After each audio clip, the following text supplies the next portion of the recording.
यो, कैसे हो आप सभी? आई होप आप सभी अच्छे होंगे। तो मूवी शुरू करने से पहले कुछ सेकंड्स लेना चाहूंगा आपके चीजें एक्सप्लेन करने के लिए। तो ये है जुजुत्सु काइसन एक्स नारुतो की मूवी जिसमें वर्ल्ड जेजेके का होने वाला है। इसका मतलब ये है कि सारे के सारे कैरेक्टर्स और पूरा का पूरा वर्ल्ड इन्वायरमेंट जुजुत्सु काइसन का होगा, नारुतो का नहीं। नारुतो से सिर्फ और सिर्फ ककाशी ही होगा इस यूनिवर्स में, क्योंकि ये एक पैरेलल यूनिवर्स की कहानी है। इसलिए कैरेक्टर्स के गोल, कैरेक्टर्स की पर्सनैलिटी डिफरेंट होगी जुजुत्सु काइसन की ओरिजिनल यूनिवर्स से। और हाँ, पावर सिस्टम भी अलग होने वाला है। मैं पहले ही क्लियर करना चाहूंगा क्योंकि इस पे मुझे पता है कमेंट्स काफी सारे आने वाले हैं। मैं ये डिस्कस बिल्कुल नहीं करने वाला कि गोजो ज्यादा स्ट्रॉन्ग है या ककाशी। अगर तुम्हें लगता है गोजो ज्यादा स्ट्रॉन्ग है, गुड फॉर यू। अगर तुम्हें लगता है ककाशी ज्यादा स्ट्रॉन्ग है, गुड फॉर यू। ये वीडियो उस टॉपिक पर है ही नहीं। ये एक अलग यूनिवर्स की कहानी है और इस यूनिवर्स में ककाशी और गोजो दोनों ऑलमोस्ट इक्वली पावरफुल है। तो आई थिंक मैंने सब कुछ क्लियर कर दिया। अब now you can enjoy the movie. कहानी की शुरुआत होगी उस दिन से जिस दिन पूरा का पूरा वर्ल्ड ही शेक हो गया जुजुत्सु काइसन का। उस दिन एक ऐसा इवेंट हुआ था जिसमें पूरे के पूरे जुजुत्सु काइसन की वर्ल्ड की पावर बैलेंस को ही पलट दिया था, डिस्टर्ब कर दिया था। मैं बात कर रहा हूँ गोजो के बर्थ की। जुजुत्सु काइसन मांगा में भी ये बात हमें बोली गई है कि जिस दिन गोजो सातोरू पैदा हुआ था ना, उस दिन पूरा का पूरे वर्ल्ड की पावर बैलेंस ही बदल गई थी। लेकिन इस यूनिवर्स में गोजो अकेले पैदा नहीं हुआ, बल्कि गोजो की माँ को ट्विंस पैदा हुए थे। लेकिन वो ट्विंस शक्ल से नहीं बल्कि कर्स एनर्जी से थे। दोनों की कर्स एनर्जी एकदम इक्वल थी। शक्ल अलग अलग थी लेकिन कर्स एनर्जी इक्वल थी। गोजो काफी ज्यादा फेमस हो गया क्योंकि सैकड़ों सालों बाद एक ऐसा बच्चा आया था इस वर्ल्ड में जिसके पास इन्फिनिटी और 6 आईज दोनों थी। उसका फादर उसे देखकर काफी ज्यादा खुश होता है। लेकिन यही चीज हम ककाशी के बारे में नहीं बोल सकते। ककाशी पैदा होता है शारिंगान के साथ, मतलब लाल आंखों के साथ, जो कभी भी किसी ने पहले विटनेस नहीं किया था। और मैं फिर से बता रहा हूँ, ककाशी शारिंगान के साथ पैदा होता है। ये तुम में से काफी सारे लोगों को गलत लग सकता है, मतलब काफी सारे लोगों को अजीब लग सकता है, लेकिन एक बार सोच के देखो, जुजुत्सु काइसन वर्ल्ड में भी कोई ना कोई पहला इंसान होगा जो कि 6 आईज के साथ, मतलब ब्लू आईज के साथ पैदा हुआ होगा। बिल्कुल ऐसे ही ककाशी से पहले आज तक कोई भी शारिंगान लाल आंखों के साथ पैदा नहीं हुआ था। लेकिन ककाशी पहला बंदा था जो कि इन आंखों के साथ पैदा हुआ, जिसकी वजह से लोग उसे काफी ज्यादा बुरी नजरों से देखने लगे, उसे डेविल्स चाइल्ड बुलाने लगे। ककाशी के फादर ने जब गोजो को देखा वो काफी ज्यादा खुश हुए, लेकिन जब उन्होंने ककाशी को देखा तो वो काफी ज्यादा डर गए। उन्होंने इवन उसे छोड़ने की भी कोशिश करी, बट ककाशी की माँ ने उसे ऐसा नहीं करने दिया। ककाशी की माँ, मतलब जो कि गोजो की भी माँ है, वो काफी ज्यादा सॉफ्ट स्पोकन थी और हमेशा बीमार रहती थी। अब ये लोग जैसे ही धीरे धीरे कर बड़े होते हैं, गोजो तो वर्ल्ड फेमस हो ही चुका था, सब उसे मिलने भी आते हैं। और वहीं दूसरी तरफ ककाशी को ये लोग गुमनाम कर देते हैं। मतलब ककाशी सिर्फ अपनी माँ के साथ रहता है पूरे टाइम, सिर्फ क्लोज फैमिली मेंबर्स को छोड़कर किसी को पता भी नहीं था कि गोजो का एक सगा भाई भी है। लेकिन गोजो और ककाशी दोनों एक दूसरे से प्यार करते थे, बट ककाशी के जो फादर हैं वो दोनों के बीच काफी ज्यादा डिस्क्रिमिनेशन करते थे। गोजो हमेशा अपने फादर के साथ सोता था, ककाशी हमेशा अपनी मदर के साथ सोता था। एक दिन ककाशी ने जिद करी कि वो अपने फादर के साथ सोना चाहता है, लेकिन जैसे ही ये बात ककाशी के फादर को पता चली, ककाशी को उन्होंने पीटा और उसके बाद और उसकी माँ से साफ साफ बोल दिया कि जिस बिस्तर पर ये डेविल्स चाइल्ड सोया है उस बिस्तर पर मैं आज के बाद कभी सोऊंगा नहीं। ककाशी अपना ज्यादातर टाइम माँ के साथ बिताता था, जो कि उसे सिखाती थी घर के काम, जैसे कि झाड़ू पोछा लगाना, बर्तन धोना, कपड़े धोना, खाना बनाना। वहीं दूसरी तरफ गोजो हमेशा बाहर रहता था, अपने फादर के साथ ट्रेनिंग करता था, जिसकी वजह से वो काफी ज्यादा स्ट्रॉन्ग बन गया ककाशी से। गोजो भी धीरे धीरे कर ये बात नोटिस करने लगा था कि ककाशी के साथ अच्छा नहीं हो रहा है। गोजो ककाशी को ट्रेन करने का कोशिश करता है, लेकिन जैसे ये बात उसके फादर को पता चलती है, वो गोजो से बोलता है कि अगर आज के बाद तुमने ककाशी को ट्रेन किया तो मैं तुम्हें ट्रेन नहीं करूंगा। अब तक गोजो इतना ज्यादा स्ट्रॉन्ग बन चुका था कि वो अपने आप से ट्रेनिंग कर सकता है और वो अच्छे से सोच भी सकता था, इसलिए वो अपने फादर से बोल देता है कि तुम्हें मुझे ट्रेन करने की कोई जरूरत नहीं है। और तुम्हें पता है कि गोजो कितना घमंडी है। गोजो को इस टाइम तक पता चल गया था कि कोई भी उसे ट्रेन करने के लिए राजी हो जाएगा। आखिरकार वो काफी ज्यादा रेयर बच्चा है, यूनिक बच्चा है, 6 आईज और इन्फिनिटी के साथ पैदा होने वाला सैकड़ों सालों में वो इकलौता बच्चा था। उसे पता था कि कोई भी टीचर उसे अपना स्टूडेंट बनाने के लिए तैयार हो जाएगा, इसलिए गोजो उसके फादर से बोलता है कि अगर आपको मुझे ट्रेन नहीं करना तो कोई बात नहीं, मुझे भी आपसे ट्रेनिंग नहीं लेनी, मैं किसी और से ट्रेनिंग ले लूंगा। उसके बाद गोजो और ककाशी जुजुत्सु हाई ज्वाइन कर लेते हैं। देखो, दोनों को बचपन से ही कर्स तो दिखते ही हैं, ऐसी कोई बात नहीं है, दोनों अच्छे से कर्सेस को देख सकते हैं, क्योंकि गोजो ने काफी टाइम पहले ट्रेनिंग स्टार्ट कर दी थी, जिसकी वजह से वो काफी ज्यादा स्ट्रॉन्ग बन गया था। और ककाशी और गोजो को अलग अलग टीम में असाइन किया गया था, लेकिन गोजो ने साफ साफ बोल दिया कि मैं अपने भाई की टीम में ही जाऊंगा, जिस टीम में मेरा भाई होगा उस टीम में मैं जाऊंगा, वरना वरना मैं यहाँ पर नहीं रहने वाला। गोजो, ककाशी, गेटो, शोको, मेमे, उताहिमे, नानमी और उसका बेस्ट फ्रेंड यू हाइब्रा मिलकर एक ग्रुप बना लेते हैं, एक फ्रेंड ग्रुप। ककाशी ने आज तक अपनी मदर को छोड़कर, अपने फादर को छोड़कर किसी से ज्यादा अच्छे से बात नहीं करी थी। अचानक से उसके इतने सारे दोस्त बन गए जिसकी वजह से वो काफी ज्यादा नर्वस रहने लगा, काफी ज्यादा इनसिक्योर रहने लगा। इस कहानी में गोजो नहीं लेकिन ककाशी अपनी आंखें छुपाकर रखता है क्योंकि उसे लगता है कि अगर किसी ने उसकी आंखें देख ली तो वो बेचारा डर जाएगा। ककाशी और गोजो थोड़े बड़े होते हैं, उसके बाद ककाशी भी थोड़ा सा स्ट्रॉन्ग हो जाता है। फिर एक दिन रात में ये दोनों घर जा रहे होते हैं जिसमें गोजो ककाशी से बोलता है कि मुझे घर जाने का बिल्कुल भी मन नहीं करता, मुझे उस आदमी का चेहरा देखने का भी मन नहीं करता। ककाशी गोजो से बोलता है कि मेरी बात सुनो, पहले तो वो हमारे फादर हैं, उनका नाम तमीज से लो, उसके बाद मैं तुमसे बोलना चाहूंगा कि प्लीज उनसे अच्छे से बिहेव किया करो। एक तो वैसे भी वो मुझे डेविल्स चाइल्ड मानते हैं, ऊपर से उन्हें लगता है कि उनका बेटा मैंने उनसे अलग कर दिया। उन्हें लगता है कि मेरे पैदा होने के बाद ही मॉम की तबीयत और खराब हो गई, उन्हें लगता है कि मैंने उनसे उनका बेटा छीन लिया, इसलिए तुम उनसे अच्छे से बिहेव किया करो वरना वो मुझे और डेविल्स चाइल्ड बोलेंगे। गोजो ककाशी से बोलता है कि अगर तुम्हें उसकी किसी भी बात का बुरा लगता है तो मैं बताना चाहूंगा कि वो जो भी बोलता है होश में रहकर बिल्कुल भी नहीं बोलता। गोजो बोलता है कि मैं तो सिर्फ अपनी माँ के लिए घर जाता हूँ। ककाशी बोलता है तुमने बिल्कुल सही कहा, माँ के हाथ का खाना सबसे ज्यादा टेस्टी होता है, किसी भी 5 स्टार का खाना उसका मैच नहीं कर सकता। गोजो स्माइल करता है और बोलता है तुम्हें पता है कि जब मैं आ रहा था तब मैंने माँ से बोला था कि मेरे लिए आते वक्त सुशी बना के रखना। ककाशी बोलता है इसका मतलब यह है कि अब तक तो सुशी ठंडी हो गई होगी, हमें जल्दी जाना होगा। ककाशी और गोजो भागकर दौड़कर जाते हैं अपने घर की तरफ। उसके बाद ककाशी अचानक से रास्ते में रुक जाता है। गोजो उससे बोलता है कि तुम रुके क्यों हो। वो स्वीट पोटैटो की शॉप के सामने रुक जाते हैं और ककाशी गोजो से बोलता है कि तुम्हारे पास कितने पैसे हैं। गोजो बोलता है कि मेरे पास पैसे हैं, बताओ तुम्हें क्या खाना है। ककाशी बोलता है कि मुझे कुछ भी नहीं खाना, लेकिन तुम्हें याद है एक बार माँ ने बोला था कि उन्हें शकरकंदी खानी है, उन्हें काफी ज्यादा पसंद है। और गोजो बोलता है तुमने बिल्कुल सही कहा, वो आदमी उनके लिए शकरकंदी भी नहीं लाता। ककाशी बोलता है कि वो नहीं लाते तो क्या हुआ, अपनी माँ के लिए हम लेके चलेंगे। गोजो बोलता है तुमने क्या बात बोली है। उसके बाद वो दोनों शकरकंदी लेकर भागकर जाते हैं अपने घर की तरफ और वो देखते हैं कि घर की लाइटें बंद हैं। उसके बाद वो दोनों माँ माँ चिल्लाते हुए कमरे में घुसते हैं, लेकिन जैसे ही वो कमरे में घुसते हैं वो देखते हैं कि सामने एक कर्स खड़ा है जो कि उनकी माँ को, आई थिंक अगर मैं डिटेलिंग में गया या फिर मैंने वो वर्ड बोला तो वीडियो टेक डाउन हो जाएगी। तुम समझ लो कि वो उसकी माँ के साथ वही कर रहा होता है जो नारुतो करता है रामेन के साथ, जो अटैक ऑन टाइटन में टाइटन्स करते हैं इंसानों के साथ। समझे तो बहुत बढ़िया, नहीं समझे तो मैं तुम्हारा एग्जाम्पल देकर ही एक्सप्लेन करता हूँ। वो वही काम कर रहा होता है उसकी माँ के साथ जो तुम पनीर के साथ करते हो, तुम दाल के साथ करते हो, तुम चावल के साथ करते हो, तुम रोटी के साथ करते हो। अभी भी नहीं समझे तो मैं और एक्सप्लेन नहीं कर सकता, आई एम रियली सॉरी। दोनों के दोनों जब ये सीन देखते हैं उनके पैरों के नीचे से जमीन खिसक जाती है। अब तुम खुद ही इमेजिन कर सकते हो कि उनपे कैसे बीत रही होगी। ककाशी तो होश में ही नहीं रहता, वो एकदम खड़ा स्टिल हो जाता है, उसे आसपास का कुछ समझ नहीं आ रहा था, उसे लग रहा था कि ये एक ड्रीम है। लेकिन तभी वो कर्स अटैक कर देता है उन दोनों पर। गोजो ककाशी को बचाता है। गोजो ककाशी से बोलता है कि तुम क्या कर रहे हो, होश में आओ, हमें जल्द ही यहाँ से निकलना होगा। ककाशी बोलता है कि माँ कहाँ पर है, माँ के साथ क्या हुआ। गोजो बोलता है कि वो हम बाद में बात करेंगे, अभी यहाँ से निकलना होगा। गोजो अपने फादर को आवाज लगाता है लेकिन वो रिप्लाई नहीं देता। उसके बाद गोजो बोलता है कि मैं इससे निपटता हूँ, तुम सामने वाले गेट से निकल जाना। वो कर्स धीरे धीरे कर गोजो की तरफ आ रहा होता है और उस कर्स की आंखों में आंसू होते हैं। गोजो समझ जाता है लेकिन ककाशी नहीं समझ पाता। ककाशी बोलता है कि हमें अपने फादर को बुलाना चाहिए और कम से कम उन्हें बचा लेना चाहिए। ककाशी फादर को ढूंढने की कोशिश करता है लेकिन गोजो उसको पंच करता है और बोलता है कि होश में आओ, फादर भी नहीं बचे होंगे, हमें यहाँ से निकलना होगा जल्द से जल्द। तभी वो कर्स अटैक कर देता है उन दोनों पर। ककाशी अपनी आंखें बंद कर लेता है। जैसे ही ककाशी अपनी आंखें खोलता है वो देखता है कि गोजो उसके सामने खड़ा है और गोजो के सीने में उस कर्स ने अपना नाखून गड़ा दिया है, जिसकी वजह से ककाशी की मांगे की शारिंगान अवेक हो जाती है। गोजो ककाशी से चिल्लाकर बोलता है कि तुम्हारे पास मौका है यहाँ से भागने का, लेकिन ककाशी उसे गले से लगा लेता है और बोलता है कि मैं तुम्हें छोड़कर नहीं जाने वाला। ककाशी गुस्से में कामुई का यूज कर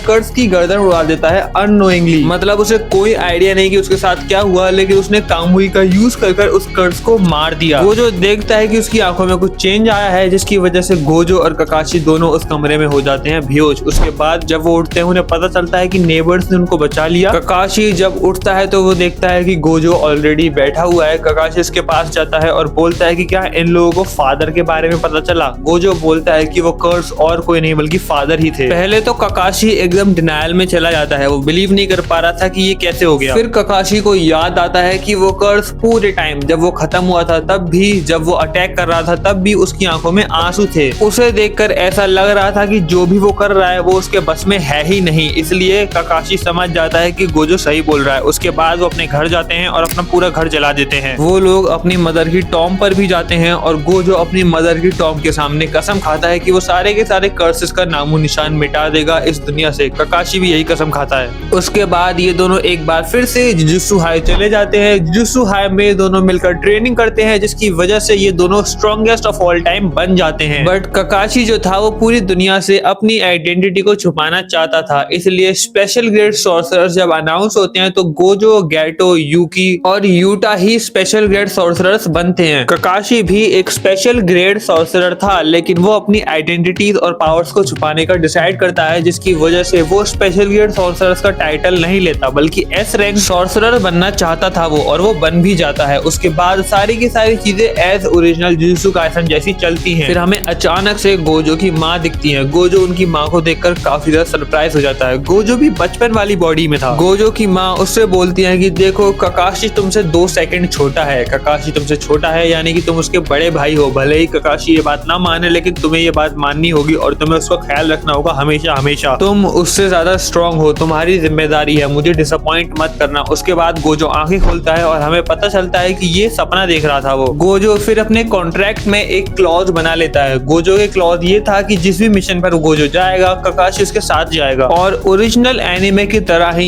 यूकी की जो जिम्मेदारी है वो गोजो, गैटो और काकाशी को मिल जाती है। और अगेन ओरिजिनल एनिमे की तरह ही तोजी रिको को मारने आता है और वो गोजो को पीछे से स्टैब कर देता है। काकाशी उसको देखकर काफी ज्यादा डर जाता है। काकाशी तोजी से भिड़ने के लिए तैयार था, लेकिन गोजो मना कर देता है। गोजो काकाशी से बोलता है कि इसको मैं देख लूंगा, तुम्हें यहाँ से निकालना होगा अभी के अभी। गैटो उसको लेकर वहां से चला जाता है एज ओरिजिनल ही, और गोजो और तोजी की पहली बैटल में कोई बहुत बड़ा फर्क नहीं आता। गोजो अपने आप को काफी ज्यादा स्ट्रॉन्ग समझता है और वो सोचता है कि तोजी को तो वो अकेले हरा देगा, लेकिन तोजी काफी ज्यादा स्ट्रॉन्ग निकलता है गोजो की एक्सपेक्टेशन से। तोजी एज ओरिजिनल गोजो को बीच में से फाड़ देता है और फिर नीचे जाकर वो रिको को भी गोली मार देता है गैटो और काकाशी के सामने। काकाशी काफी ज्यादा गुस्सा होता है। काकाशी बोलता है कि गोजो कहाँ है, तुमने उसके साथ क्या किया? तोजी बोलता है कि कौन गोजो? गैटो बोलता है कि वही लड़का जो तुमसे फाइट कर रहा था, मुझे पता है कि वो स्ट्रॉन्गेस्ट है हम सभी में, इसलिए उसने तुम्हें हरा दिया, लेकिन तुम यहाँ पर जिंदा कैसे खड़े हो? तोजी बोलता है कि अच्छा वो बंदा, अगर वो तुम सब में सबसे ज्यादा स्ट्रॉन्ग है तो तुम अभी परेशानी में आने वाले हो, क्योंकि उसको मैंने मार दिया। जैसे ही ये बात काकाशी सुनता है, सबसे पहले तो वो डिनायल में ही चला जाता है। वो सोचता है कि तुम झूठ बोल रहे हो, ऐसा कुछ नहीं है, तुम गोजो को हरा नहीं सकते, कोई भी गोजो को नहीं हरा सकता, वो स्ट्रॉन्गेस्ट है। तोजी बोलता है कि उसकी बॉडी बाहर पड़ी हुई है, एक काम करते हैं, पहले हम दोनों फाइट करते हैं, उसके बाद में तुम्हें मारूंगा नहीं, तुम्हें बहुत बुरी तरीके से तोड़कर उसके पास ले जाऊंगा। जैसे ही तुम देख लोगे कि वो खत्म हो चुका है, उसके बाद तुम भी खत्म हो पाओगे आराम से, और फिर मैं तुम्हें मार दूंगा, तुम्हारी आखिरी इच्छा भी पूरी हो जाएगी अपने भाई को देखने की। काकाशी गुस्से से पागल हो जाता है और अटैक कर देता है तोजी पर। तोजी बुलेट फायर करता है, काकाशी अपने हाथों से बुलेट को पकड़ लेता है। गैटो और काकाशी मिलकर तोजी पर एक साथ अटैक करते हैं, लेकिन तोजी दोनों के अटैक्स को काफी आसानी से डॉज कर पा रहा था। वो एक पंच मारता है काकाशी को, काकाशी काफी दूर जाकर गिरता है। ऊपर से फिर हम देखते हैं गैटो वर्सेस तोजी की फाइट, जिसमें तोजी काफी आसानी से गैटो को मार देता है एज ओरिजिनल ही। जान से नहीं मारता लेकिन खत्म कर देता है ऑलमोस्ट। लेकिन फिर तोजी जब काकाशी को ढूंढ रहा होता है तो उसे काकाशी कहीं नहीं मिलता। फिर हम देखते हैं एक और हीरो वाली एंट्री काकाशी की। काकाशी एकदम हिट करता है तोजी को, जिससे वो काफी ज्यादा दूर जाकर गिरता है और उसकी कुछ हड्डियां भी टूट जाती हैं। काकाशी अपनी पूरी लाइफ में कभी इतना गुस्सा नहीं किया था और कभी भी वो अपने पूरे फुल पोटेंशियल से लड़ा ही नहीं, इसलिए उसे पता ही नहीं कि वो कितना स्ट्रॉन्ग है। लेकिन इस बार वो बिना होल्ड बैक करे तोजी पर अटैक करे जा रहा था। तोजी काफी आसानी से उसके अटैक को डॉज कर पा रहा था, लेकिन उसके अटैक्स में काफी ज्यादा पावर थी। इसका मतलब ये है कि काकाशी अगर 10 पंचेस करता तो तोजी बड़े आराम से 8 पंचेस को डॉज कर लेता, लेकिन वो जो 2 पंचेस तोजी पर लैंड करते उससे तोजी की हालत बहुत बुरी तरीके से खराब हो जाती। काकाशी एकदम पागल हो जाता है, मारते मारते मारते मारते तोजी को ऑलमोस्ट अधमरा कर ही देता है। वो उसको खत्म करने जा रहा होता है, तभी वो देखता है कि उसके पीछे गोजो खड़ा है। गोजो की आवाज सुनकर काकाशी एकदम शांत हो जाता है, रुक जाता है, उसकी आंखों में आंसू आ जाते हैं। वो भाग कर जाता है, गोजो को हक करता है और बोलता है कि मुझे लगा कि आप नहीं रहे। गोजो बोलता है कि इतनी आसानी से नहीं मरने वाला तुम्हारा बड़ा भाई। उसके बाद गोजो तोजी की तरफ स्माइल कर कर बोलता है और बोलता है कि देखो मेरे छोटे भाई ने तुम्हारी इतनी बुरी हालत कर दी, तो मैं क्या कर सकता हूँ, चलो मैं तुम्हें मौका देता हूँ काकाशी इसको खत्म करने की। काकाशी बोलता है कि मैं इसे खत्म नहीं करूंगा। फिर गोजो हंसता है और बोलता है कि तुमने बिल्कुल सही कहा, तुम अपने हाथ क्यों गंदे करोगे, मैं इसको खत्म करता हूँ हॉलो पर्पल से। लेकिन काकाशी इसको भी रोक देता है। काकाशी बोलता बोलता है कि मैंने गलत बोला, हम दोनों ही इसको खत्म नहीं करेंगे। ककाशी गोजो से बोलता है कि हमें कोई हक नहीं है किसी की भी जान लेने का। गोजो बोलता है किसी की भी जान, तुम पागल हो चुके हो, ये वही बंदा है जिसने तुम्हारे बड़े भाई को ऑलमोस्ट मार दिया था, इसने रिको को मार दिया और गेटो की भी बहुत हालत खराब है। इतना सब कुछ सिर्फ इस एक बंदे ने किया और तुम चाहते हो कि मैं इसको ऐसे ही जाने दूं। ककाशी बोलता है मैंने कब कहा कि हम इसे ऐसे ही जाने देंगे, हम इसे और भी सजा देंगे जेल में, बट वो हमारे हाथ में नहीं है, इसलिए हम लोग इस तोजी को, इस क्रिमिनल को जुजुत्सु हाई के हवाले कर देंगे। गोजो बोलता है कि तुम सच में बेवकूफ हो, जो करना है करो। उसके बाद गोजो गेटो को उठाता है और वहां से चला जाता है। ककाशी तोजी को लेकर जाता है जुजुत्सु हाई और उसे उम्र कैद की सजा हो जाती है। लेकिन जब ककाशी और गोजो उसे विजिट करने आते हैं तब तोजी गोजो से रिक्वेस्ट करता है। वो बोलता है कि मेरा एक छोटा बेटा है मेगुमी, उसको बचा लो, वो जल्द ही ज़ेनिन खानदान में जाने वाला है। गोजो उसकी बात सुन लेता है और एज ओरिजिनल मेगुमी को रिक्रूट कर लेता है। उसके बाद की कहानी काफी सिमिलर चलती है, लेकिन दोनों के रास्ते अलग हो जाते हैं। ककाशी चला जाता है अफ्रीका यूटा के साथ और गोजो जापान में ही रहता है। जुजुत्सु काइसन की सीजन 1 की जो कहानी है वो एज इट इज सेम रहती है। इसका मतलब ये है कि यूजी और मेगुमी की मुलाकात होती है। यूजी गलती से सुकना की फिंगर खा लेता है, जिसकी वजह से गोजो उसको प्रोटेक्ट करने के लिए अपने अंडर ले लेता है। और जैसे ही ये सारे इवेंट्स होते हैं, केंजाकू जो कि गेटो की बॉडी में है, गेटो की बॉडी उसने हथिया ली। कैसे हथियाई तो वो आपको पता ही होगा अगर आपने जुजुत्सु काइसन सीजन 1 और जुजुत्सु काइसन 0 मूवी देखी है तो। फिर भी अगर मुझे शॉर्ट में समझाना हो तो ऐसा समझ सकते हो कि रिको की डेथ के बाद गेटो एक प्लान बनाता है। गेटो ये सोचता है कि अगर हमें कर्सेस को जड़ से मिटाना ही है तो हमें सारे के सारे नॉर्मल ह्यूमंस को खत्म कर देना चाहिए, क्योंकि जो कर्सेस होते हैं वो नॉर्मल इंसानों के इमोशन से ही बनते हैं। वो ये आइडिया ककाशी और गोजो के सामने भी पिच करता है, लेकिन उस टाइम पर गोजो और ककाशी दोनों मना कर देते हैं। उसके बाद गेटो काफी सारे लोगों को मारकर वहां से फरार हो जाता है, लेकिन इन दी एंड 0 मूवी में हम देखते हैं कि यूटा गेटो को मार देता है ऑलमोस्ट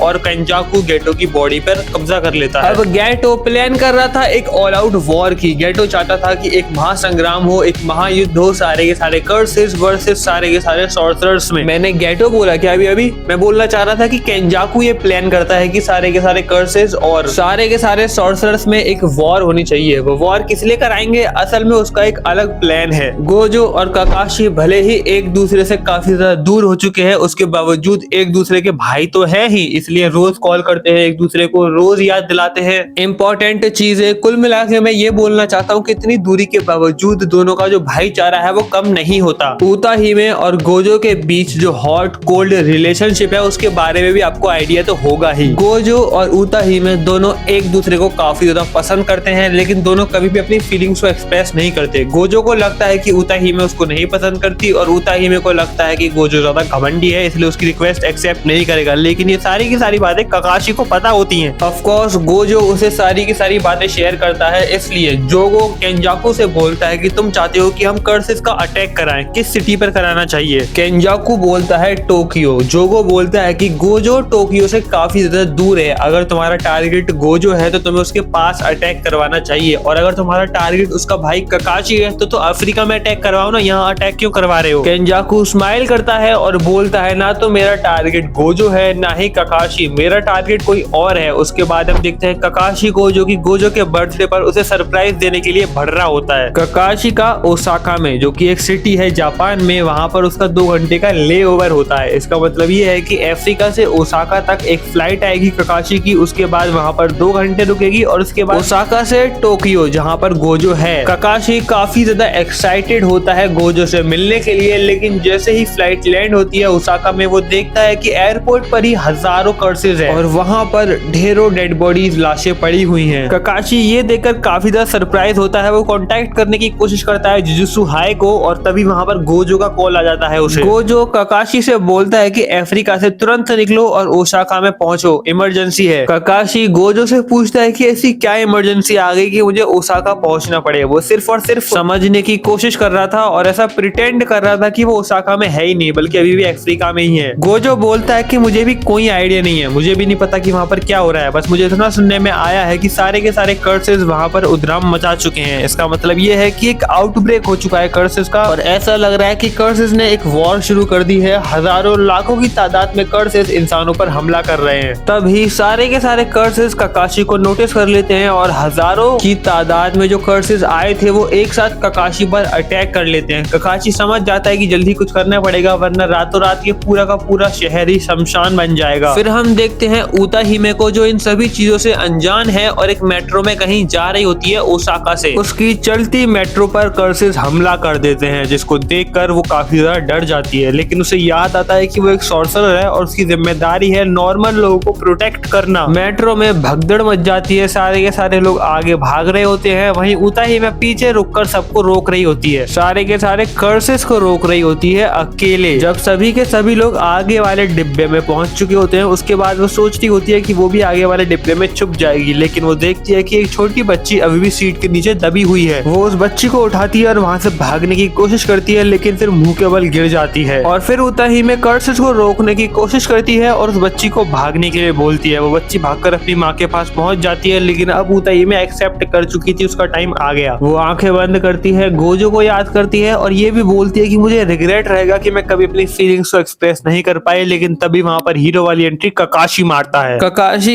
एक कामेहामेहा टाइप एनर्जी ब्लास्ट मारता है जिससे सारे के सारे कर्सेस एक बारी में ही जल जाते हैं। उता हिमे ककाशी को गले से लगा लेती है और थैंक यू सो मच बोलती है। ककाशी उता हिमे से बोलता है कि मेरे होते हुए तुम्हें कुछ नहीं हो सकता। उसके बाद वो लोग पूरी सिटी में जितने लोगों को बचा सकते हैं बचाते हैं। फिर हम जोगो और केंजाकू की कॉन्वर्सेशन सुनते हैं जिसमें केंजाकू जोगो से बोलता है कि हमारा प्लान फ्लॉप हुआ। जोगो बोलता है कि तुम क्या बोलना चाह रहे हो, पहले ये बताओ कि तुम्हारा प्लान आखिर था क्या। उसके बाद माहितो वहां पर एंट्री मारता है यूजी के साथ। माहितो ने यूजी को किडनैप कर लिया था। उसके बाद जोगो बोलता है कि इसके बारे में तुमने मुझे क्यों नहीं बताया। केंजाकू बोलता है कि काफी सारी चीजें हैं जो मैंने तुमसे छुपा कर रखी हैं और उसका एक रीजन है, मैं तुम्हें सारी चीजें नहीं बता सकता। उसके बाद हम देखते हैं गोजो को जो कि उता हिमे को देखकर काफी ज्यादा खुश होता है, उसे गले से लगा लेता है, ककाशी को थैंक यू बोलता है और गोजो ककाशी से बोलता है कि तुम इतनी जल्दी कैसे आ गए। ककाशी बोलता है कि भगवान का शुक्र है, मैं तो तुमसे मिलने आ रहा था, तुम्हें सरप्राइज देने आ रहा था, वो तो मेरा 2 घंटे का ले ओवर पड़ गया बीच में जो कि मुझे खुद नहीं पता था कि होगा, वरना आज बहुत बड़ी दुर्घटना घट जाती। उसके बाद हम देखते हैं केंजाकू को जो कि जोगो से बोलता है कि हमारा एक प्लान फ्लॉप हो गया, अब हमें दूसरा प्लान बनाना पड़ेगा। फिर हम देखते हैं केंजाकू को सुकना से बात करते हुए। केंजाकू सुकना से बोलता है कि तुम्हारी जरूरत जल्द ही पड़ने वाली है, तैयार रहना, और सुकना बोलता है ब्रिंग इट ऑन। उसके बाद हम देखते हैं कि सिर्फ ओसाका में नहीं बल्कि काफी जगह पर सेम सिचुएशन क्रिएट हो चुकी है जहां पर बहुत सारे कर्सेस एक बार में सिटीज पर अटैक कर रहे हैं और किसी को नहीं पता कि अचानक से कर्सेस का आउटब्रेक कैसे हो रहा है। वो जो उता हिमे के साथ घर जा ही रहा होता है, लेकिन बीच में उसे कॉल आ जाता है कि उसकी जरूरत है, इसलिए वो उता हिमे को घर छोड़कर वहां से निकल जाता है। हम टोडो और नानेमी को भी साथ देखते हैं जो कि एक साथ लीड कर रहे होते हैं टोक्यो की टीम को।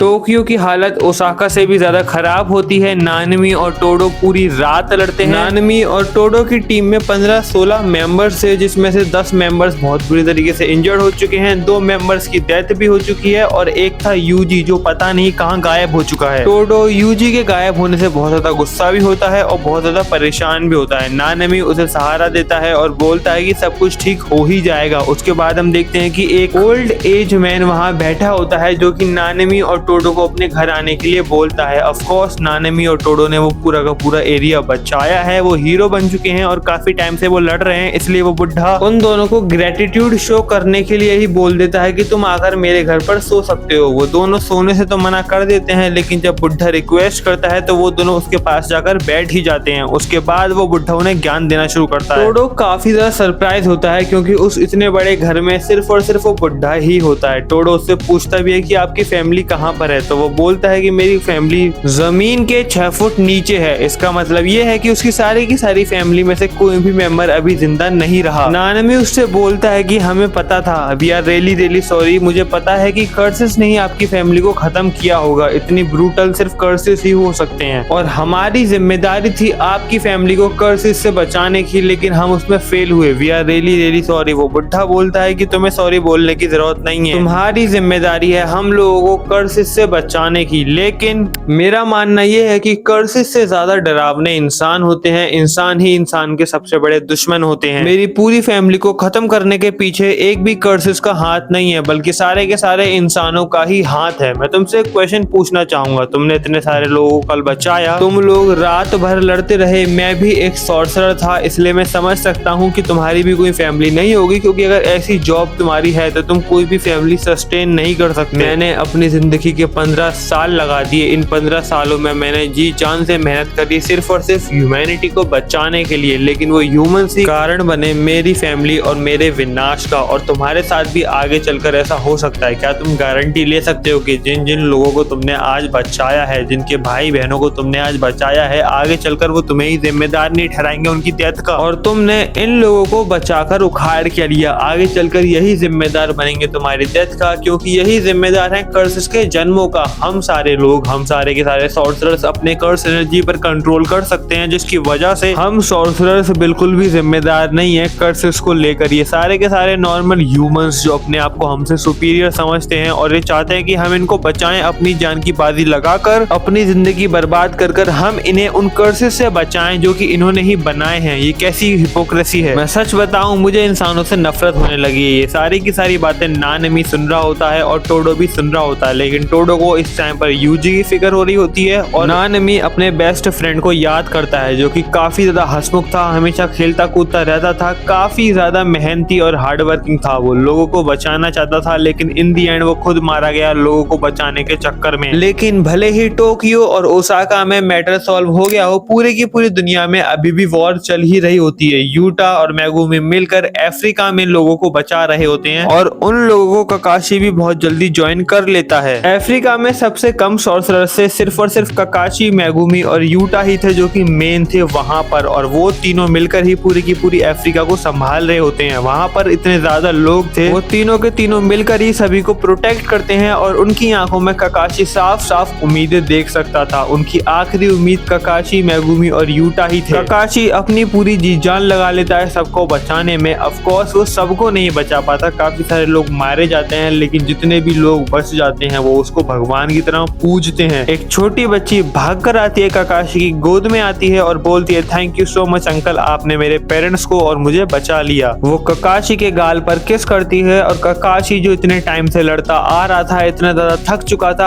अब उसकी सारी थकान मिट जाती है उस लड़की की स्माइल देखकर। लेकिन यही सेम चीज हम उसकी भाई गोजो के लिए नहीं कह सकते। गोजो स्टिल लड़े जा रहा है कर्सेस से, और भले ही वो स्ट्रॉन्गेस्ट है, लेकिन यहाँ पर उसे सिर्फ कर्सेस को मारना नहीं है बल्कि लोगों को बचाना भी है, जिसकी वजह से उसे काफी ज्यादा प्रॉब्लम हो रही है। लेकिन अब तक वो सक्सेसफुल रहा है लोगों को बचाने में। वहीं दूसरी तरफ हम देखते हैं कि उताहिमे अपने कमरे में घुसती है, लाइट जलाती है। जैसे ही वो लाइट जलाती है, केंजाकू, माहितो और हानामी उसके कमरे में उसका इंतजार कर रहे होते हैं। और फिर केंजाकू बताता है अपने आधे प्लान के बारे में। केंजाकू बोलता है कि मेरे प्लान का एक पार्ट यही है, तुम्हें खत्म करना, और तुम्हें खत्म करने के लिए ही मैंने इतनी बड़ी वॉर शुरू कर दी। मतलब सिर्फ एक लड़की को मारने के लिए केंजाकू ने पूरी दुनिया आग में झोंक दी। बट इन दी एंड अब उसे अपने हाथों से ही काम करना पड़ेगा। उसे काफी टाइम पहले ही खत्म हो जाना चाहिए, लेकिन बीच में ककाशी आ जाता है, फिर गोजो आ जाता है, जिसकी वजह से अब केंजाकू को अपने हाथों से ही वो काम करना पड़ता है। उताहिमे गोजो और ककाशी को खूब कॉल मिलाती है। ककाशी इस टाइम पर सो रहा होता है, काफी ज्यादा गहरी नींद में थक चुका होता है वो लड़ लड़कर, और गोजो इस टाइम पर स्टिल लड़ रहा होता है सारे के सारे कर्सेस से। बट फाइनली आफ्टर 1 आवर जब गोजो फाइनली सारे के सारे कर्सेस को खत्म कर चुका होता है, सारे के सारे लोगों को बचा चुका होता है, पूरी की पूरी दुनिया में एक बार फिर से शांति आ जाती है, तब गोजो देखता है कि उसकी मिस कॉल थी, वो भी multiple time. Gojo call back करता है तो उताहिमे उठाती नहीं है। उसके बाद गोजो भागकर जाता है उसके फ्लैट पर और देखता है कि उताहिमे वहां पर मरी पड़ी है। उताहिमे के हाथ में फोन था और लास्ट टाइम उसने डायल किया हुआ था ककाशी को, लेकिन ककाशी सो रहा होता है। गोजो इतना ज्यादा गुस्से में आ जाता है कि वो ककाशी को कॉल मिलाता है और पूछता है कि इस टाइम पर वो कहां पर है, लेकिन गोजो ये नहीं जानता था कि ककाशी भी उसी की तरह काफी टाइम से लड़ लड़कर थक चुका है। अब ये जो 3-4 दिन लगातार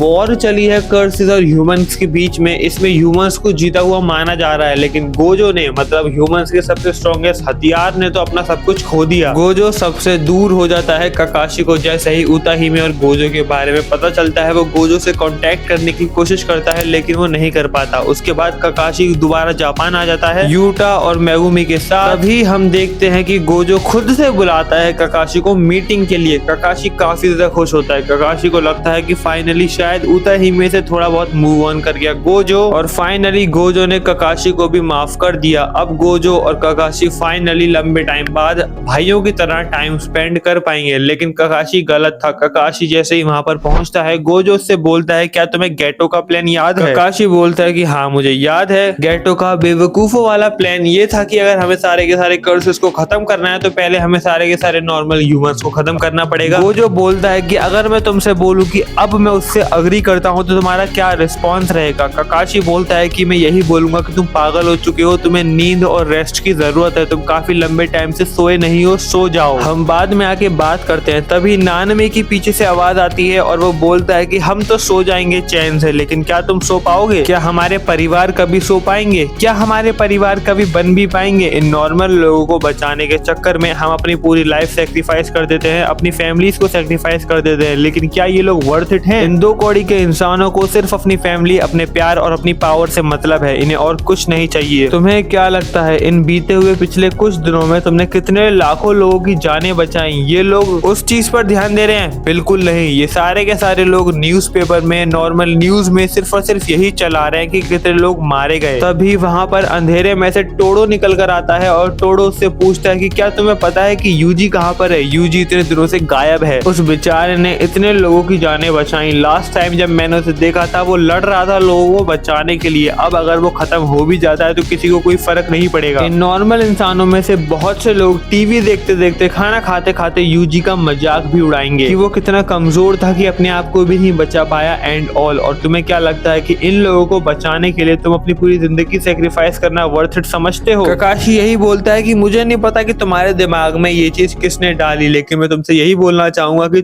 तुम लोगों को नॉर्मल लोग भगवान की तरह देखते हैं। जब लोग अपने खात्मे के बहुत करीब होते हैं तो आजकल लोग भगवान को नहीं बल्कि गोजो को याद करते हैं कि वो उनकी हेल्प करने आएगा और उनको बचाएगा। मैं बता रहा हूँ कि तुम तीनों को अब सोने की जरूरत है, नींद लेने की जरूरत है, आराम करने की जरूरत है। थोड़ा सोचो इस बारे में, फिर मुझसे बात करो। गोजो बोलता है कि अब हम तुमसे बात नहीं करेंगे, अब हमारे अलग प्लान्स हैं। अगर तुम हम लोगों को ज्वाइन करते हो तो भले ही हम तुम्हारे बारे में कुछ सोच सकते हैं, लेकिन अगर तुम उन पैथेटिक लोगों को, उन कीड़े मकोड़ों को प्रोटेक्ट करना चाहते हो जो कि खुद कर्सेस का निर्माण करते हैं, उसके बाद खुद उनसे डरते हैं और हमसे एक्सेप्ट करते हैं कि हम उन्हें बचाएं अपनी जान पर खेलकर, अपने लोगों की जान लेकर, तो तुमसे बड़ा बेवकूफ कोई नहीं। ककाशी बोलता है कि हम भी इंसान हैं, वो भी इंसान हैं। वो जो गुस्से में ककाशी का कॉलर पकड़कर बोलता है कि हमारी माँ को भी कर्सेस नहीं मारा था और उसके जिम्मेदार जितना वो कर्स है उतना ही जिम्मेदार ये नॉर्मल लोग भी हैं। हमारे फादर को कर्स में कन्वर्ट किसी एस रैंक के कर्स ने किया होगा और उस कर्स का जन्म इन लोगों की वजह से ही हुआ था। इसका मतलब ये है कि ये सारे के सारे लोग कातिल हैं हमारी माँ के और तुम उन्हीं को प्रोटेक्ट करना चाहते हो। कैसे बेटे हो तुम? गोजो ये भी बोलता है कि मैंने अभी अभी अपना प्यार खो दिया क्योंकि मैं दूसरों के प्यार को बचाने में बिजी था। क्या मैं खुश रहना डिजर्व नहीं करता? क्या ऊता ही में मरना डिजर्व करती थी? उसको भी कर्सेस ने ही मारा, वो कर्सेस जो कि इन नॉर्मल इंसानों की फीलिंग से जन्म लेते हैं, यानी कि उसकी मौत के जिम्मेदार भी वही लोग हैं। क्या तुम अभी भी इनका साथ देना चाहोगे? ककाशी बोलता है कि जो भी हुआ वो बहुत गलत हुआ, लेकिन उसके पीछे उन बच्चों का हाथ नहीं है जो कि बिल्कुल नादान है, उन शरीफ लड़के लड़कियों का हाथ नहीं है जो एक दूसरे से प्रेम करते हैं या फिर दुनिया बदलना चाहते हैं। उनके कुछ गोल्स हैं, कुछ सपने हैं। जुजुत्सु सॉर्सरर्स बने ही थे ऐसे इंसानों को बचाने के लिए, ना कि उनको तबाह करने के लिए। वो जो तुरंत रिप्लाई देता है चाहे वो हमें तबाह कर दें। ककाशी बोलता है कि हम बाद में बात करते हैं। गोजो बोलता है कि अगर तुम इस कमरे से बाहर गए तो हम दोनों का रिश्ता खत्म होता है। आज से तुम मेरे कुछ नहीं लगते और मेरे काम में दखल मत देना, वरना मैं तुम्हें मारने पर मजबूर हो जाऊंगा और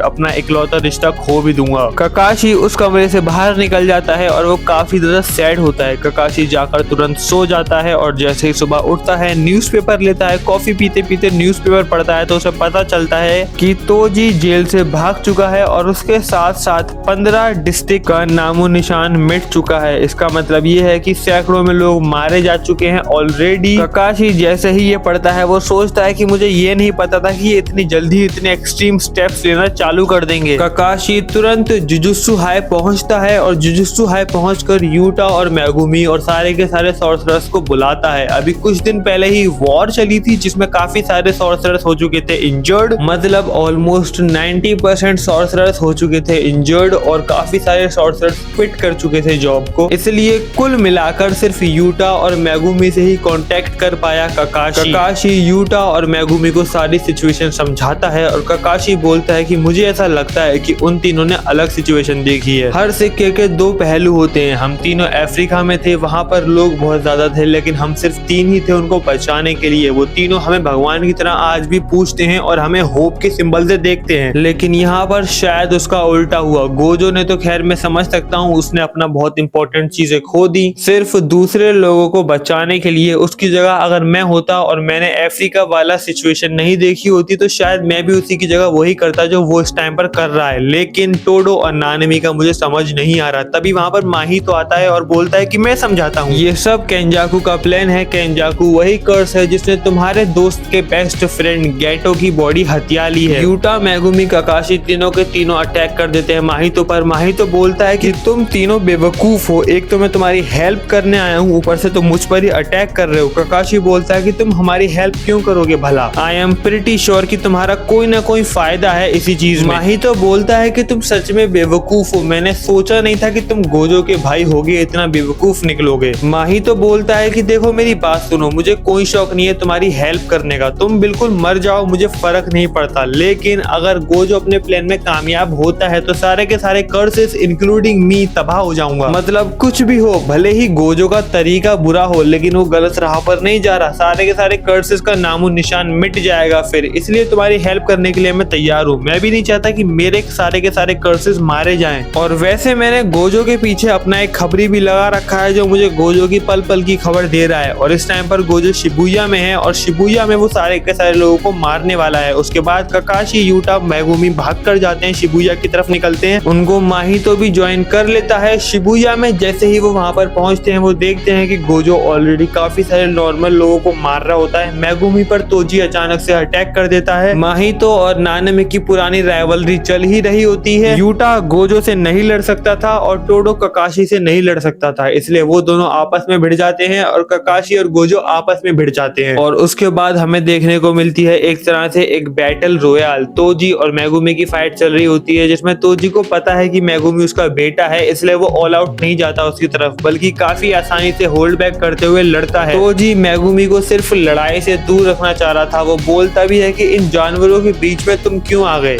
नानमी और माहितो की फाइट तो एज यूजुअल चल ही रही है। नानमी बात बात पर चिढ़ रहा है, माहितो बात बात पर उसे चिढ़ा रहा है और दोनों की फाइट कम और ट्रैश टॉक ज्यादा हो रही है। यूटा वर्सेस टोडो की जो फाइट है उसमें टोडो लिटरली बहुत बुरी तरीके से पिट रहा होता है। यूटा उसे कुत्तों की तरह मारता है, मारते मारते भुस भर देता है उसमें। लेकिन सबसे बड़ी, सबसे ज्यादा इंटरेस्टिंग और सबसे ज्यादा लंबी फाइट चलती है गोजो वर्सेस काकाशी की। दोनों के दोनों का पावर लेवल ऑलमोस्ट इक्वल था। एक के पास था पर्पल तो दूसरे के पास थी कामुई, एक के पास था इन्फिनिटी तो दूसरे के पास थी रासेंगान, शारिंगान, चिदोरी जैसी चीजें। हाँ, रासेंगान, शारिंगान, चिदोरी काकाशी ने यहाँ पर आकर दोबारा बना ली और सेम नाम रख लिया। मेरी मर्जी मेरा यूनिवर्स, आगे देखो तुम। बट जहाँ शिबुया में ये महासंग्राम हो रहा था, बिल्डिंगें टूट रही थी, वहीं दूसरी तरफ शिबुया में ही यूजी ऑलमोस्ट अधमरा पड़ा हुआ था और जो वो जैसे तैसे कर सारी की सारी फिंगर्स चुरा कर ले आता है। अब हमें केंजाकू का रियल प्लान समझ में आता है। केंजाकू जानता था कि अगर जुजुत्सु सॉर्सरर्स एक साथ रहते हैं और स्ट्रॉन्ग बनकर रहते हैं तो वहां से सुकुना की सारी फिंगर्स को निकालना बहुत मुश्किल होगा। बट अब ऑलमोस्ट सारे के सारे मेन सॉर्सरर्स तो इंजर्ड हैं, जो इंजर्ड नहीं है वो लड़ रहे हैं आपस में। तो ऑफ कोर्स सुकुना की फिंगर्स पर कौन ही ध्यान देने वाला है। और इसी चीज का फायदा उठाकर सारी की सारी फिंगर्स जो वो कलेक्ट कर लेता है और यूजी को खिला देता है, जिसकी वजह से सुकुना आ जाता है अपनी फुल फॉर्म में। माहितो वर्सेस नानमी की फाइट में माहितो नानमी को मार देता है और बिट्रे कर देता है सारे के सारे क्रू मेंबर्स को, उसी की टीम मेंबर्स को। मतलब भले ही उसने गोजो की टीम का एक मेंबर मार दिया, लेकिन मारना तो कभी अलाउड था ही नहीं। उनका प्लान था कि वो उन लोगों को पकड़ के लाएंगे। गोजो वैसे तो काफी टाइम से काकाशी से लड़ रहा था, जिसकी वजह से वो थक चुका था, लेकिन गोजो को जैसे ही पता चलता है कि नानमी मारा जा चुका है और उसे किसी और ने नहीं बल्कि माहितो नहीं मारा है, सबसे पहले तो वो माहितो को साइड लगाता है पर्पल से। उसके बाद काकाशी की गर्दन पकड़कर बोलता है कि देखो तुमने क्या कर दिया, एक और मेरा साथी मार दिया, एक और ऐसा जुजुत्सु सॉर्सरर जो सिर्फ एक अच्छी फैमिली चाहता था, एक अच्छी लाइफ चाहता था, उसे कुछ नहीं मिल पाया तुम्हारी वजह से और वो मारा गया। लेकिन इन लोगों को सुकुना की प्रेजेंस भी फील हो जाती है। और वैसे तो इन लोगों की आपस में लड़ाई है, लेकिन जैसे ही सुकुना इनके सामने आ जाता है ये आपस में मिल जाते हैं और एक साथ अटैक करते हैं सुकुना पर। Yuta, Gojo, Kakashi, Todo, Megumi with Mahoraga. By the way तो तुम्हें पता है कि महासंग्राम तो होने ही वाला है, बाकी सारे के सारे कर्सेस भी ज्वाइन कर लेते हैं, लेकिन यूटा लड़ता है केंजाकू से। माहितो को तो गोजो पहले पहले ही खत्म कर चुका था। तोजी लड़ता है डैगोन से और जोगो को तो सुकना फॉर्म में आते ही मजे मजे में खुद ही खत्म कर देता है। इसका मतलब ये है कि यूटा और तोजी को छोड़कर सारे के सारे लोग एक साथ अटैक करते हैं सुकना पर और सुकना सबको आराम से झेल रहा था एक्सेप्ट ककाशी और गोजो। मतलब बाकी सारे लोग तो उसके लिए बच्चे थे, लेकिन ककाशी और गोजो उसके लिए बहुत बड़ी प्रॉब्लम थी और ये फाइट महीनों तक चलती है। नहीं मैं सही बोल रहा हूँ, दिनों तक नहीं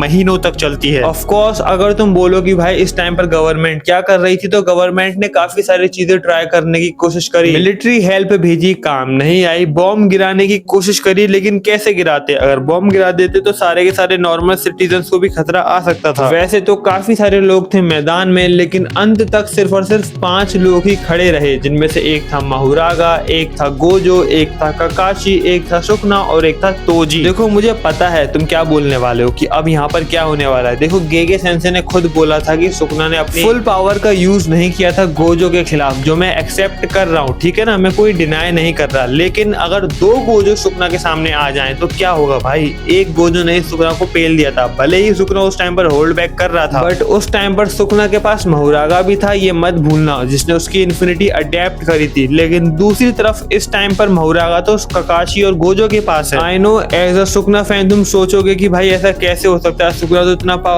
पावरफुल है, लेकिन मुझे ऐसा लगता है कि गोजो और ककाशी ऑलमोस्ट इक्वल लेवल पर हैं इस यूनिवर्स में। इसका मतलब ये है कि सुकना के सामने 2 गोजो हैं, एक तोजी है, माहुरागा है और यूटा भी है बाय द वे। अब देखो I love King of Curses, लेकिन यहाँ पर सुकना नहीं जीत सकता, यहाँ पर सुकना नहीं जीत सकता। इसका मतलब ये है कि सुकना यहाँ पर हार जाता है और इन दी एंड भले ही ये लोग आपस में लड़ने आए थे, लेकिन इन दी एंड ये सारे के सारे लोग मिलकर सुकना को हरा देते हैं। इस पूरी फाइट के दौरान गोजो और उसकी टीम बहुत बुरी तरीके से इंजर्ड हो जाती है, वो और नहीं लड़ सकती थी, इसलिए उन्हें जेल में डाल दिया जाता है और वो लोग कुछ कर भी नहीं पाते। ककाशी पूरी कोशिश करता है अपने भाई को बचाने की और इन दी एंड वो बचा भी लेता है, क्योंकि गोजो ने पिछले इतने सालों में इतने अच्छे काम किए थे और ऊपर से गवर्नमेंट को पता था कि अगर गोजो जेल तोड़ने पर आया तो उसके लिए जेल तोड़ना कोई बड़ी बात नहीं होने वाली, इसलिए अभी इज्जत से छोड़ देते हैं, वरना बाद में इज्जत का फालूदा हो जाएगा। बाय द वे सुकना से फाइट के दौरान गोजो भी एक छोटी बच्ची को बचाता है और जब वो उसकी आंखों में आंखें डालता है तब गोजो को रियलाइज हो जाता है कि वो कितनी बड़ी गलती करने जा रहा था। इसलिए गोजो अभी भी नाराज है ककाशी से, अभी भी वो इंसानों को हेट करता है, बट जो उसका प्लान था अब उसको वो होल्ड पर डाल देता है और वो रिटायर भी हो जाता है। तो ये थी कहानी, आई होप आपको पसंद आई होगी। इसके बाद क्या होता है तो ककाशी रिटायर नहीं होता, मरते दम तक सेवा करता है। वहीं दूसरी तरफ गोजो रिटायर होकर कहीं दूर जाकर फार्मिंग करता है थॉरफिन की तरह। इस वीडियो को बनाने में बहुत मेहनत, बहुत टाइम, बहुत पसीना, बहुत आंसू लगे हैं, तो आई होप आपको पसंद आई होगी। अगर हाँ तो एक लाइक और सब्सक्राइब से ज्यादा आपसे कुछ मांग नहीं रहा मैं, करा तो जल्दी, फेस रिवील भी कर देंगे, कुछ नोटी बातें भी करेंगे, फिर Q&A में मिलता हूँ अगली वीडियो में। तब तक के लिए सायोनारा।